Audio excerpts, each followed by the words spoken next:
Mr. President, I rise today in support of a woman's right to control her own body.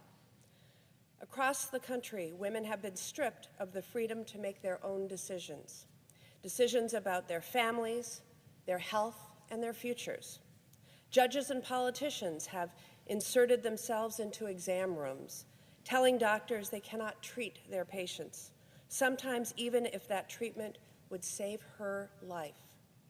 In my home state of Wisconsin, women lived for 15 months under a criminal abortion ban that was passed in 1849, a law on the books from 1 year after our statehood and 70 years before a woman won the right to vote.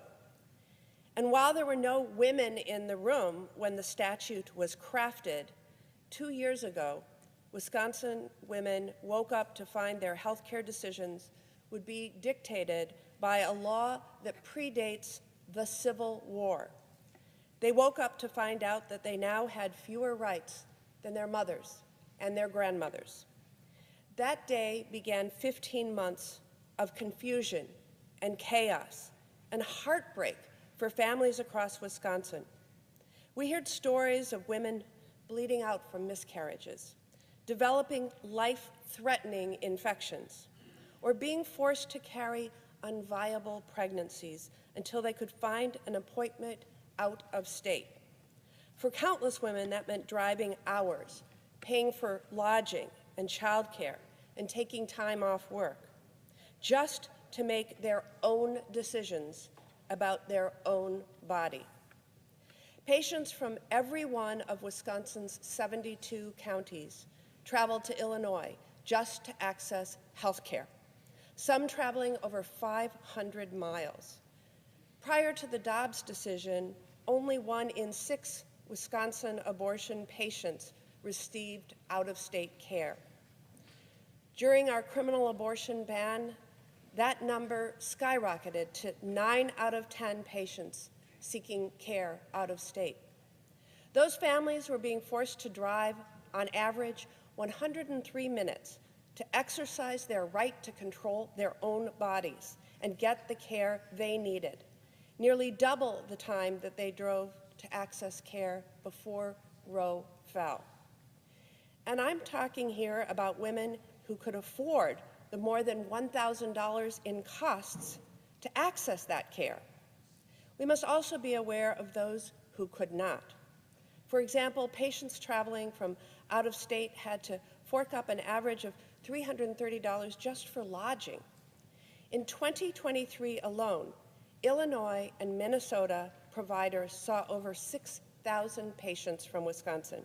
You heard me right, 6,000 Wisconsin women were forced to travel sometimes hundreds of miles just to access health care. And even though Wisconsin has restored access to abortion in 3 counties, Planned Parenthood of Illinois is still seeing 3 times as many patients from Wisconsin compared to before the Dobbs decision came down. The reality is that abortion care is still only available in 3 of our 72 counties. Exercising this fundamental freedom is out of reach for far too many in America. 22 states across the country have abortion bans, and that means 1 in 3 women of reproductive age live in a state where they cannot get the health care they need because politicians are telling them that they know better. Well, women and families deserve better. That is why last year I introduced the Reproductive Health Travel Fund Act to give millions of women without access to care in their home states a lifeline. This bill would ease the tremendous financial burden Republican abortion bans have placed squarely on women who are trying to access critical care. Women are spending hundreds, if not thousands, of dollars to pay for travel, lodging, meals, and childcare just to make their own health care decisions. These past 2 years, we've heard shocking stories of women, often desperate for help, having nowhere to turn. Last week, we even heard the story of a woman who died because she was denied abortion care until it was too late. If my colleagues insist that this issue is a decision for the states and not for women, then I hope that they can at least recognize the tremendous hardship their patchwork of laws has created. The rights you have as an American should not depend upon what state you live in. If we cannot restore Roe this Congress, we should, at the very least, extend a lifeline to the millions of women who are unable to access care in their own communities. So, as if in legislative session, I ask unanimous consent that the Committee on Health, Education, Labor, and Pensions be discharged from further consideration of S. 2152, the Reproductive Health Travel Fund Act, and the Senate proceed to its immediate consideration, that the bill be considered read a third time and passed, and the motion to reconsider be considered made and laid upon the table. Is there objection? Mr. President. Senator from Alabama. Reserving the right to object. Mr. President, if my Democrat colleagues were honest, they'd call this bill what it really is, the Elective Abortion Travel Slush Fund for All Act. This bill authorizes $350 million taxpayer dollars for radical abortion groups to facilitate elective abortions. And this money isn't limited to Americans. It would also give taxpayer money to non-citizens, illegal aliens who are seeking abortions. This bill would use federal funds to cover the cost of flights, food, hotels, and other expenses for any individual in the United States seeking abortion paid for by the American taxpayers. It would even cover lost wages for those traveling to get abortion. $50 million of the taxpayer money in this bill would go directly to groups like Planned Parenthood to pay for advertising, website development, increasing staff, and building maintenance and construction, all of which will go to encouraging, if not coercing, women to get abortions, not to seek alternatives. Now, there's a major inconvenient fact that Senate Democrats are ignoring. The Hyde Amendment is clear. No taxpayer funds may be used for abortion. My colleagues will say, well, none of this money is paying for abortions. But let's be clear. This taxpayer money is being used for one purpose, to take the lives of unborn children. While the actual abortion procedures aren't covered by this bill, it covers every other cost associated with ensuring abortions happen.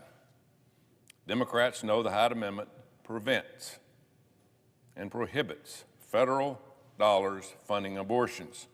It's been the law of the land for 48 years. It was democratically agreed to then, and it still stands today. Still, today, 60% of voters agree with the Hyde Amendment on both sides of the aisle that taxpayer dollars should not be used for abortions.